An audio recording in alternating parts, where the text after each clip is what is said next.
बातमी आता पावसासंदर्भात सातारा जिल्ह्यातून बातमी आहे। कराडमध्ये जोरदार गारांचा पाऊस झालेला आहे। अवकाळी पावसासह गारांनी कराड तालुक्याला झोडपून काढलेला आपण बघू शकतो। गारांचा पाऊस, वादळी वाऱ्यामुळे झाडं देखील पडल्याने काही ठिकाणी वाहतूक विस्कळीत झालेली आहे, ठप्प झालेली आहे।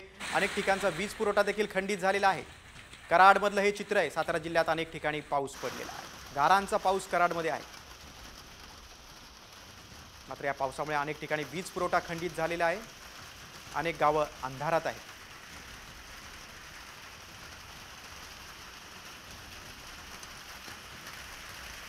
बातमी आता पावसासंदर्भात सातारा जिल्ह्यातून बातमी आहे। कराडमध्ये जोरदार गारांचा पाऊस झालेला आहे। अवकाळी पावसासह गारांनी कराड तालुक्याला झोडपून काढलेला आपण बघू शकतो। गारांचा पाऊस, वादळी वाऱ्यामुळे झाडं देखील पडल्याने काही ठिकाणी वाहतूक विस्कळीत झालेली आहे, ठप्प झालेली आहे।